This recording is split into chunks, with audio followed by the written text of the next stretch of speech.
आप सब? उम्मीद है खैरियत से होगे। तो बच्चों, हमने पिछले लेक्चर में कुछ चीजें डिस्कस की थी। हमने क्या डिस्कस किया था? हमने एक एसोसिएटिव प्रॉपर्टी डिस्कस की थी, कम्यूटेटिव प्रॉपर्टी डिस्कस की थी। उसके हमने देखे थे किस तरह हम उसके ऊपर यूनियन लगा सकते हैं, इंटरसेक्शन लगा सकते हैं। तो आज हम एक नया लॉ डिस्कस करेंगे जिसका नाम है डिस्ट्रीब्यूटिव लॉ। क्या नाम है आपके पास? Distributive law.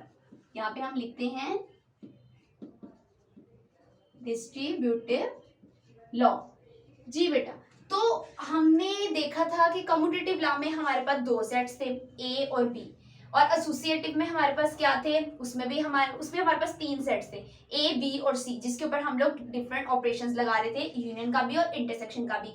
उसमें आपके पास क्या था कि आप एट अ टाइम या तो यूनियन लगा रहे थे या तो इंटरसेक्शन लगा रहे थे। लेकिन जो डिस्ट्रीब्यूटिव लॉ है, इसके अंदर आप दोनों चीजों का इस्तेमाल एट अ टाइम करेंगे, यूनियन भी और इंटरसेक्शन भी। तो अब इसके आगे आपके पास दो तरह के, आप इस मेथड्स में इसको लिखेंगे या दो तरह के स्टेप्स होंगे, दो तरह के आपके पास यहाँ पे आएंगे। किस तरह से? पहले आपके पास आएगा यहाँ पे distributive law of union over intersection. क्या आएगा? Union over intersection. ये हो गया यूनियन ओवर इंटरसेक्शन। और ये क्या होगा? Distributive law of intersection over union. समझ में आ गई बच्चों? जी। तो इसका मतलब क्या, जो मैंने ये दो चीजें लिखी हैं, इसका मतलब है आपके पास कि इस वाले लॉ के अंदर आपके पास यूनियन भी आएगा और इंटरसेक्शन दोनों आएंगे। ठीक हो गया? अब वो किस तरह से आएंगे हम वो देखते हैं। पहले मैंने लिखा है distributive law of union over intersection, second one मैंने लिखा है distributive law of intersection over union. तो अब ये दो पॉइंट्स हैं आपके पास। तो अभी हम देखते हैं कि ये है क्या। बेसिकली यूनियन ओवर इंटरसेक्शन का मतलब है आपके पास कि पहले आप यूनियन लगाएंगे फिर आप इंटरसेक्शन लगाएंगे। कैसे? अब वो लिखते हैं। हमने यहाँ पे लिखा A union B intersection C. पहले आपके पास क्या आया है? Union. A union B intersection C आपके पास बराबर है ए यूनियन बी और इंटरसेक्शन ए यूनियन सी के। समझ में आ गई बच्चे? ये देखें क्या है कि A union B intersection C, ये आपके पास डिस्ट्रीब्यूटिव लॉ का लेफ्ट हैंड साइड है। अगर आप देखेंगे आपके पास कोई भी वैल्यू इस तरह ब्रैकेट्स के बाहर है, इसका मतलब आप उसको मल्टीप्लाई करते हैं। अगर आप इस ए यूनियन को बी के साथ मल्टीप्लाई करें तो क्या आएगा? A union B. इंटरसेक्शन का साइन वैसे का वैसे, फिर इस ए यूनियन को मल्टीप्लाई करें सी के साथ तो क्या आएगा? A union C. तो मतलब कि A union into B intersection C. ठीक हो गया? ये किसके बराबर है? A union B intersection A union C के। तो ये आपके पास आया है distributive law of union over intersection. मतलब पहले आपने क्या लगाया है? यूनियन, देन आपने लगाया है इंटरसेक्शन। समझ में आ गई? अब इसी के ऑपोजिट अगर हम चलें, ये आपके पास क्या? Distributive law of intersection over union. तो मतलब क्या है कि इस साइन की जगह पे आपके पास पहले क्या आ जाएगा? इंटरसेक्शन। इस साइन की जगह पे क्या आ जाएगा? यूनियन। तो अब हम ये वाला लिखते हैं यहाँ पे, ये आपके पास आएगा A intersection B union C as it is. जो बात अभी मैंने आपको बताई है कि A intersection B union C, वही मैंने यहाँ पे लिखा है। बराबर किसके है? सेम। अगर हम इसको भी अंदर ऐसे मल्टीप्लाई कर लें, ए इंटरसेक्शन बी और फिर यूनियन का साइन ये वाला, और फिर इसी तरह इसको करें तो आएगा ए इंटरसेक्शन सी।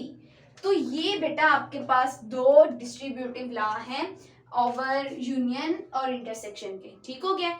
तो ये आपके दो लॉ है, इन्हीं को लेके हमने आगे एक्सरसाइज में पढ़ना है। मतलब डिस्ट्रीब्यूटिव लॉ जिसके अंदर इंटरसेक्शन यूनियन दोनों यूज हो रहे हैं ना, यूनियन भी है इंटरसेक्शन भी है, इस साइड पे यूनियन भी इंटरसेक्शन भी है। इसका मतलब है कि अगर आप लेफ्ट हैंड साइड को भी सॉल्व करेंगे और राइट हैंड साइड को भी सॉल्व करेंगे तो दोनों का आंसर आपके पास क्या आएगा? सेम आएगा। तो बच्चे अब हम चलते हैं अपने एक्सरसाइज की क्वेश्चंस की तरफ। एक्सरसाइज क्या है आपकी? 1.2 एक्सरसाइज हम यहाँ पे लिखते हैं और इसी एक्सरसाइज को हम अभी सॉल्व करेंगे। फर्स्ट ऑफ ऑल हम क्या करेंगे? पहले क्वेश्चन लिख लेते हैं 1.2। तो बेटा अभी हम क्वेश्चंस की तरफ चलते हैं। अगर मैं यहाँ पे आपको बताऊं कि जो क्वेश्चन नंबर 3 है वो क्या है, a is equal to A B C, b is equal to B D F and c is equal to A F C.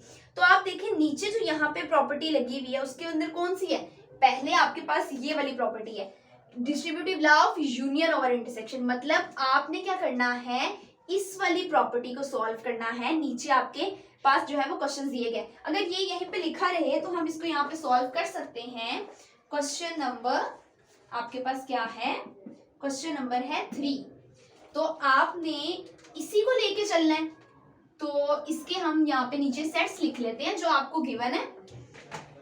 Sets आपके पास हैं ए, मतलब 3 है ना यहाँ पे, ए बी सी, तो डिस्ट्रीब्यूटिव लॉ आपके पास 3 सेट्स के दरमियान लेते हैं। तो ए की वैल्यू अगर हम यहाँ से ले लें, ए इज इक्वल टू है आपके पास ए बी सी, उसके बाद बी इक्वल है आपके पास बी डी और एफ, देन सी इक्वल है आपके पास ए एफ एंड सी।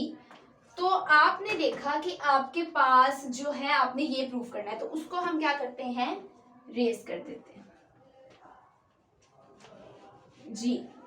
तो आपने देखा कि हमने डिस्ट्रीब्यूटिव लॉ किसको सॉल्व करना है, ऑफ यूनियन ओवर इंटरसेक्शन। तो हमने ये सॉल्व करना है। तो सबसे पहले आप हमेशा क्या करते हैं, आप कौन सी साइड लेते हैं, आप एक साइड लेते हैं, कोई सी भी ले सकते हैं। हमने पहले यहाँ पे ले ली लेफ्ट हैंड साइड। अब लेफ्ट हैंड साइड आपके पास क्या है, वो है आपके पास A union B intersection C. ठीक हो गया बच्चे। तो इसका मतलब है कि आपको ब्रैकेट क्या बताती है कि आपने पहले मुझे सॉल्व करना है, तो मतलब पहले आपने बी इंटरसेक्शन सी सॉल्व करना है। यहाँ पे आपने लिख लिया बी इंटरसेक्शन सी, जो कि आपके ब्रैकेट्स के अंदर है। बी का यहाँ पे सेट क्या है, ये वाला बी डी एफ। आपने क्या लेना है, इंटरसेक्शन, किसके साथ, सी के साथ, ए एफ सी। ठीक हो गया बच्चों। अब इंटरसेक्शन का मतलब क्या होता है, common values. Very good. B intersection C का मतलब क्या है, कॉमन। बी है इसमें तो हम नहीं लिख सकते, डी है वो भी नहीं लिख सकते, एफ है बिल्कुल है, एफ हमने लिख लिया। अब क्या करना है, अब हमने यूनियन लेना है बी इंटरसेक्शन सी के सेट का ए के साथ। तो यहाँ पे आप लिख सकते हैं A union B intersection C. ठीक हो गया बच्चों। तो आपने क्या किया है, सबसे पहले आपने कौन सा सेट लेना है, अब ए, तो ए सेट आपके पास ये है। यहाँ पे आपने लिखा ए बी और सी। इसका आपने किसके साथ यूनियन लेना है, यूनियन लेना है जो आपके पास एक नया सेट आया है, जो आपने अभी फाइंड किया है, कौन सा, बी इंटरसेक्शन सी। तो बी इंटरसेक्शन सी का सेट आपके पास क्या आया है, एफ। तो इसका मतलब है कि आप इसका यहाँ पे यूनियन लेंगे तो वो क्या आएगा, यूनियन का मतलब क्या है कि अरेंज करके वैल्यूज कंबाइन करनी है। तो आपने यहाँ पे ए से स्टार्ट किया, क्योंकि आपके पास अल्फाबेट्स कहाँ से स्टार्ट है, यहाँ ए से। ए भी लिख लिया, बी भी लिख लिया, सी भी लिख लिया, डी है नहीं है, ई भी नहीं है, उसके बाद क्या है, एफ। तो आपने यहाँ पे एफ लिख लिया। तो बेटा आपने देखा कि आपके पास लेफ्ट हैंड साइड तो हमने सॉल्व कर ली। तो ये आपके पास क्या आ गई है, लेफ्ट हैंड साइड, जो कि A union B intersection C. तो यहाँ पे आप लिख सकते हैं हमने क्या फाइंड किया है अभी, लेफ्ट हैंड साइड। तो अगर हम चलें अपनी राइट हैंड साइड की तरफ, तो वो हम कैसे फाइंड करेंगे, सबसे पहले हम वो फाइंड करते हैं जी। अब आपने देखा कि राइट हैंड साइड आपके पास ये है। ठीक हो गया बच्चे। अब राइट हैंड साइड में आपके पास दो यहाँ पे ब्रैकेट्स बनी हुई हैं। तो ब्रैकेट हमेशा क्या कहती है, पहले मुझे सॉल्व करें। तो मतलब क्या हुआ कि हम पहले इस ब्रैकेट को सॉल्व करेंगे, फिर हम इस ब्रैकेट को सॉल्व करेंगे, देन हम क्या फाइंड करेंगे, जो इन दोनों का सेट नया बनेगा उनका इंटरसेक्शन। क्या फाइंड करेंगे, दोनों नए सेट्स का इंटरसेक्शन। तो यहाँ पहले तो हम क्या करेंगे, राइट हैंड साइड लिखते हैं जी। वो है क्या, वो है आपके पास A union B intersection A union C. अब जैसे मैंने आपको अभी बताया कि ब्रैकेट कहती है पहले मुझे सॉल्व करें, तो पहले यहाँ पे आ गई ब्रैकेट, ए यूनियन बी आपने फाइंड करना है। अब ए का सेट आपके पास क्या है, ए है आपके पास ए बी सी, तो आपने लिख लिया। उसके बाद यूनियन लेना है किसके साथ, बी के साथ, B D F, B D F. ठीक हो गया बच्चे। यूनियन का मतलब क्या है कि आपने क्या करना है, अरेंज करके लिखना है। तो एबीसी कहां से स्टार्ट है, ए से, यहाँ पे ये मौजूद है बिल्कुल। ए के बाद क्या आता है, बी, उसके बाद क्या आता है, सी के बाद क्या आता है, डी के बाद क्या आता है, ई तो नहीं है, उसके बाद क्या आता है, एफ। तो एफ यहाँ पे मौजूद है। एफ के आगे कोई एलिमेंट है यहाँ पे, कोई लेटर है, नहीं है। तो मतलब आपका ये ए यूनियन बी हमने सॉल्व कर लिया। उसके बाद दूसरी ब्रैकेट कहती है मुझे सॉल्व करें, तो हम उसको सॉल्व कर लेते हैं जी। ए यूनियन सी जी। तो ए आपके पास क्या था, ए सेम यही था, ए बी सी। क्या लेना है आपने, यूनियन किसके साथ, सी के साथ। सी वाला सेट क्या है, ये है आपके पास, ए एफ सी। ठीक हो गया बच्चों।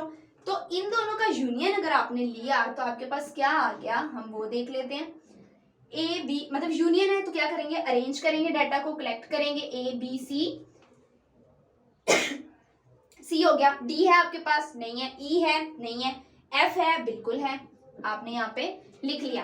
तो बेटा एफ के आगे कोई नहीं था, तो आपका ये वाला ए यूनियन सी भी हमने यहाँ पे सॉल्व कर लिया। तो बच्चों हमने देख लिया कि आपके पास ए यूनियन बी भी आ गया, ए यूनियन सी भी आ गया। अब आपने क्या फाइंड करना है, according to right hand side, अब आपने इन दोनों का जो सेट बना है उनका इंटरसेक्शन फाइंड करना है। क्या फाइंड करना है, दोनों सेट का इंटरसेक्शन। तो यहाँ पे बच्चे हम दोनों सेट का इंटरसेक्शन फाइंड कर सकते हैं। मतलब आपने ए यूनियन बी और जो ए यूनियन सी आया है इनका इंटरसेक्शन फाइंड करना है। तो हम यहाँ पे फाइंड करते हैं। अब ए यूनियन बी का हमारे पास कौन सा सेट था, ये वाला, जो कि क्या था, ए बी सी डी और एफ। क्या फाइंड करना है, इंटरसेक्शन किसके साथ, ए यूनियन सी के साथ। उसका सेट क्या है, A B C and F. ठीक हो गया बेटा।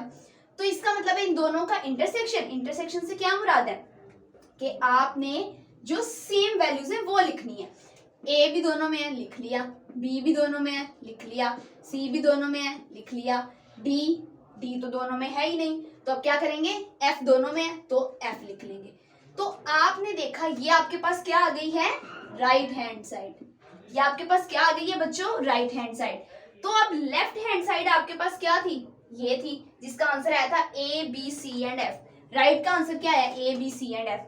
तो आपने कहा कि जो A union B intersection C बराबर है A union B intersection A union C के। तो बेटा आपने जब देखा कि इस क्वेश्चन के अकॉर्डिंग आपने कहा कि जो दोनों आपके पास डिस्ट्रीब्यूटिव लॉ था ऑफ यूनियन ओवर इंटरसेक्शन, क्योंकि यहाँ पे पहले यूनियन था, वो हम लोगों ने प्रूव कर दिया। ठीक हो गया बच्चे, वो हमने क्या किया है, प्रूव किया। तो आपने सेम एज इट इज जो आपके पास क्वेश्चन नंबर 4 है वो सेम यही चीज है कि आपने क्या करना है, वहां पे भी आपको ए बी और सी दिया गया है वहां पे, लेकिन आपको दी गई है यहाँ पे भी यूनियन थी, वो भी आपके पास यूनियन की ही है। ठीक हो गया, सेम यही वाला आपने जो लॉ है उसको अप्लाई करना है इसी मेथड के साथ। ठीक हो गया बेटा। तो उम्मीद है आपको बहुत अच्छे से समझ आ गई होगी। तो अगर बच्चों आपको कोई चीज समझ नहीं आई तो आप मुझसे डिस्कस कर सकते हैं, इंशाल्लाह हम उससे मजीद डिस्कस कर लेंगे। ओके, टेक केयर स्टूडेंट्स, अल्लाह हाफिज।